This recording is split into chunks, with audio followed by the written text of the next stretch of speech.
What's up, everybody? It's your boy Polymerization. All my fellow materials out there, it's great to see you guys and talk to you. Man, I've been busy with work and everything. It's kind of hard to, do everything together. But you know what? We're going to read into this deck profile. This is actually what I done at a local tournament up in Morristown, Virginia. If I'm not Morristown, Virginia, my apologies. Morristown, Tennessee. A lot of people was asking about it, so I'm going to show this off. Well, man, if I can just quit shaking the camera, it'd be great. So I'm going to get right into it. This actually is post Banlist as well, so that way everybody knows. This is 3 Vanilla Thunder Dragons. We'll go right into the Thunder Dragon package. Vanilla Thunder Dragons is great because, it's just discard fodder off the Thunder Dragon Titan. The best part, you can use it off of Chaos Space. This card just utilizes in so many ways. It's just so much fun. I love this card. Also, you can actually go on a twin-headed Thunder Dragon for shenanigans too, which is amazing. That is 3 of those. We also run 2 Roars. Roar, in my opinion, running 2 is just fine. I think the resource management is just there. You don't really want to see an opening hand unless you got that Chaos Space or a Lower Darkness with it, or a Lupine. So you're trying to minimize what you can do. This deck is very resourceful, in my opinion. You don't have to do max on everything, so this is more important how you run this deck. You gotta be real knowledge. I'm not gonna lie. If you're gonna play this deck, you gotta be knowledge to how to play Thunder Dragons. 2 Dark, same thing. A lot of people will run 3. I run 2. I use my resources wisely and manageably. You got to really know your resource game. You really do. Dark is probably, a lot of people say, would be the best that runs at 3. Especially because you can discard Dark to add Dark to minimize your deck. So there's that as well if you're looking to do that. I also run 2 Thunder Dragon Matrix. Matrix really good because it's also that quick effect, boost your Thunder Dragons up by 500, which is permanent. Do it off with Thunder Dragon Titan. Another thing I love about Matrix, you'll see later in Matrix deck some spice I do with this deck. It's pretty fun. Level 1, keep that in mind. We also run 1 Thunder Dragon Hawk. 1 Hawk is good enough because you see later I got the Chaos Engine in here as well. So you don't really need to rely on Hawk too much. Granted, it's really fun when you see Hawk with Barryman Solar and Lupine. That will always be like the greatest card combo ever, I believe, in Thunder Dragon. Speaking of your normal summons, we're also going to talk about the Barryman Solar. I actually run 2 Barryman Solars. It's kind of a, I don't know if I really want to bump this to 1, to 3. I will say that my deck is more of a going second build because you want to just, seems like that extra draw just gives you that boost that goes in for the win so much easier. Aloof Lupine and Barryman Solar has just always been a battle back and forth for everybody, which I also run 2 Aloof Lupines as well with the 2 Barryman Solars. I feel like this just gives it more, I don't know, it just gives it more of like me, diversibility, what I can do more than anything. I don't know, it's a personal preference. If you're going more second, like I know I'm going second a lot with this deck, you could probably bump Aloof to 3, maybe Solar to 1, but I just like the diversibility of this right here. So I think 2 and 2 works perfect for me, which everybody, to each their own. Going to your big level 8s, we have 1 Chaos Levineer, we have 1 Chaos Creator, and 1 Thunder Dragon Duo. Now, each one of these has their own aspects more than excuse me, more than anything. Duo, just because it's searchable off Thunder Dragon. Chaos Creator, you can search it off the Chaos Space or the Thunder Dragon Fusion. And then Levineer, because you can just search it off Chaos Space. Each one of these cards is great in a lot of certain ways. I love Chaos Creator, probably the best more than anybody. Later you see in the hand traps, I have the Gamma package. You can actually, use your Creator to, shuffle back your driver back in the deck or special summon it, whatever you need to do. I mean, this just gives it so much versatility right here. Plus, you can do some rank 8 shenanigans, too, if you wanted to. I don't go in too much. I don't really rely on it, but it's something you can do if you like it. Going to the Chaos Engine, we actually run 1 Chaos Valkyrie, 1 Black Dragon Clap Serpent, and 1 White Dragon Wyvern Buster. Now, these have their own situation more than anything. It's really broken how, you can do stuff with Chaos Space with this. Chaos Space, and it's the grave, and then next thing you know, you can use white or either or to banish the black away, and then next thing you know, this goes to grave. Guess what? You add that black effect, you never got to use the effect. You just search and draw so much. It's just ridiculous how the Chaos Engine works. It's just, it's amazing. I can't even explain it. The card does it all. Chaos Space, this card right here, it's so broken. I mean, it's ban worthy almost. I could see this card somewhere down the road in the future literally getting hit on the FNL list. I don't know when, but I guarantee it. Somewhere down the road, when I get, really good at this channel, everybody starts asking like, "You right, bro? You right?" But you know what? This card is broken in so many ways. Another thing a lot of people don't realize with Chaos Space, when it says that you shuffle a card from the Banlist zone back into the deck, and it has to be a card, it can't be normal summon or set. Normal summon or set. You can even do cards from your extra deck, because cards from your extra deck you cannot normal summon or set. So like, that's something that a lot of people don't realize. This card has so much diversibility. It is so stupid and such a great card. More into the spells. 2 Thunder Dragon Fusions. I think 2 is good enough. You don't really need 3rd, and you definitely don't want to play 1. Because you're always, always using it into 2 more than anything. Because 1 you use with Anaconda. Plus, you can use Thunder Dragon Roar to fetch this back from the Banlist zone or graveyard. So, 2 is very comfortable. I think there's no more, no less. 2 is always the way to go. No ifs, ands, or buts. Going to the draw power, we actually run triple Allure of Darkness. More than half your deck is dark, so this is just more draw power. Plus, you can search out a dark off the Chaos Space, and if you feel like you need to dig, just go into Allure of Darkness. No problem. Another key card I've actually added in here for more draw power is Pot of Avarice. Pot of Avarice has been a really good card as far as like the late game. You always have a lot of stuff in your graveyard. Granted, I hit the camera there. Granted, a lot of times on Thunder Dragon Fusion, you're sending stuff back into your deck to, make Thunder Dragon Titan. But at the same time, you're always going through your links and a bunch of other stuff. So this actually lets you shuffle back stuff into your extra deck. It gives you more longevity more than anything. Plus, if you don't really want to worry about opening this card in game 2 or 3, you can just side this out. It's a good side card if you don't really want to worry about it. And then also 1 Gold Sark, because it's Gold Sark, guys. I mean, this card is stupid in so many ways. This card will never come back to 3. I won't be surprised for some odd reason they banned this card and it's never at 1. But it's just this great card, guys. I mean, it even got the 10 of 2019. So that's how great this card is known for. For the fact, you can banish any of your Thunder Dragons and get a plus off of it. That's amazing. And if that card is still there by your second standby phase, add it to hand. It's broken. Really great card. I love this card. Let's get into hand traps. I think the biggest hand trap that has won more than anything off the ban list is Effect Veiler.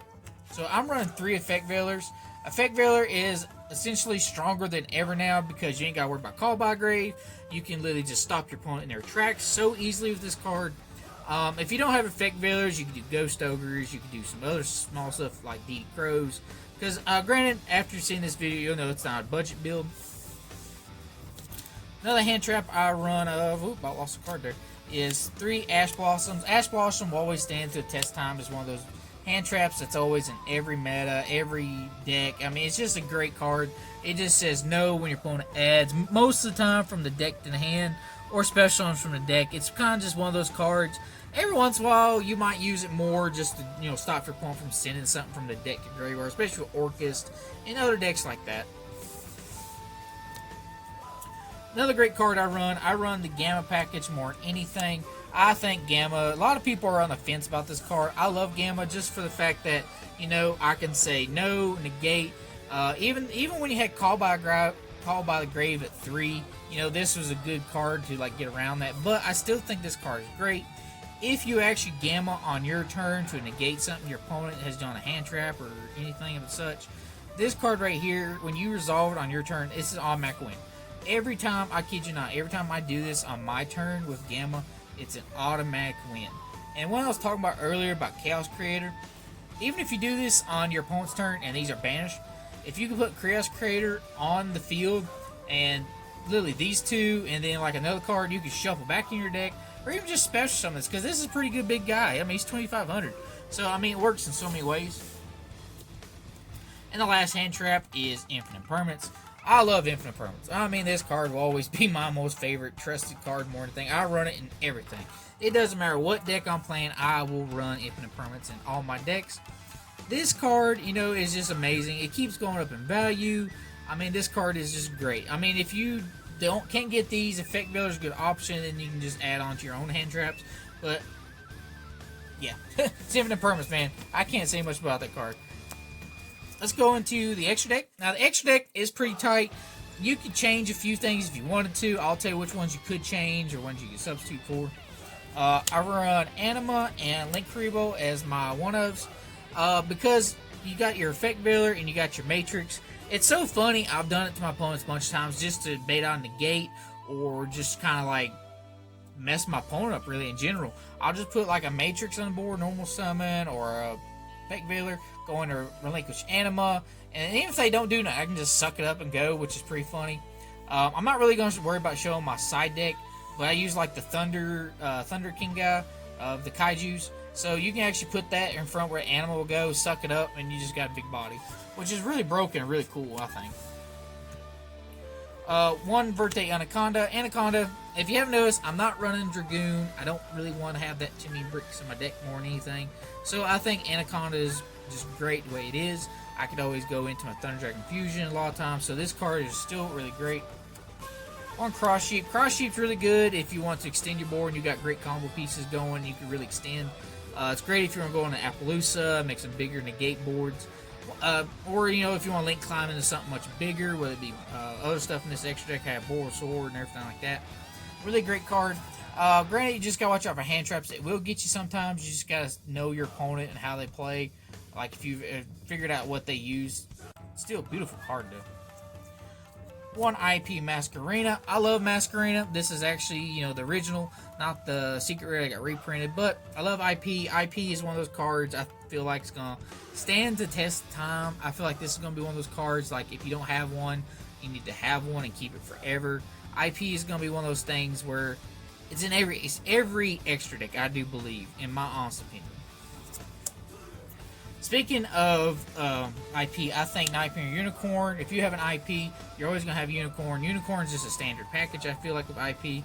And I also have a Nightmare Phoenix just to pop problematic cards. Especially if you're going into like Monarchs nowadays where Pantheon's at 3. So if you want to deal with like the field spell, you can take care of that more than anything. You know, well, not the field spell, I guess you're wrong about that. But even back row cards, you know, more than anything. Stuff that lets you like get away from stuff. Another card I want to talk about is Blackluster Soldier, Envy of Chaos. This card right here is, I don't know, this card is just amazing. I mean, the fact that Sky Striker is coming back now with that Widow Anchor at 3, this actually will kill Sky Strikers hands down. You put this on the board, your opponent playing Sky Strikers, they just can't beat you. They really don't have an out to this card most of the time. So it's just like a free win, especially when you get them up to like an extra 4,500 attack. It's even great in Dinosaurs. Dinosaurs can't out this half the time either if you make them big. So that's another great key card. Link Forge, we have the Boral Sword. Boral Sword's really good if you want to go for OTK. Like I said, this is a more going second deck for me. I don't know why. I just have better luck. And I do better going second more than anything. I don't know if it's just where I have all the hand traps. But I just feel better more than anything. Easy win, easy kill. And of course, if you're going first, you got the Appaloosa. Appaloosa is just an amazing card. Still a great card to this day. It's going to be like IP. You know, it's going to be one of those cards like everybody's got to have one. Whether you like it or not, it's just a great card. Another great card, if you're going to do the IP package as well, is Mech Knight Crusade Avermax. Avermax is one of those cards that is just so good. I've had, you know, people just scoop because I IP'd it. You know, they can't destroy it. They can't target it. It just gains attack power when every time it gets battle something from this extra deck or special monster. It's just ridiculous how this card just does what it does. Biggest one, if you resolve and summon this guy to the field, I feel like he is a free win anytime he goes off. Especially when Gamma goes off. This is what the card I was talking about. If you got Gamma going off on your turn and you actually have the Gamma and the driver, I mean, he's just a free win. I mean, he extends you in so many ways. You could do some other ways to summon him besides just Gamma. I mean, you got the Effect Veiler and you got like the Ash. So there's other ways you can do it, but the Gamma is the fastest way more than anything. And of course, you know, you got your classic Thunder Dragon Titan. Titan 2 is good enough. You're always going to recycle it back off Thunder Dragon Fusion. So you don't really need a third unless you're just wasteful. I don't see why you would, but I mean, 2's good enough in my honest opinion. And the last for the OG fun, we got the Twin Head Thunder Dragon. You'd be surprised how many times this guy will fix your hands, especially if you have a Thunder Dragon in hand and a Thunder Dragon fusion, you can literally just make this dude, and then like you can just do like some old school stuff, banish this and any Thunder Dragon from your hand, and then just make Titan. I mean, he's just ridiculous on what he can do. So he's really great. I highly recommend if you're gonna play, get this card. It's really fun. Your opponent never knows what's coming too when you do it. That's the best part. But you know what, guys? That is my deck profile of Thunder Dragon Chaos. You know, post ban list. And you know what, guys? I hope you enjoy. And you know what? If you ain't one of my fellow materials, guys, you know, join, subscribe, get on that channel with me, guys. Be one of my fellow materials. Join us and let's grow together in so many ways, guys. And you know what? This is Polymerization, guys. I love you. Peace, guys.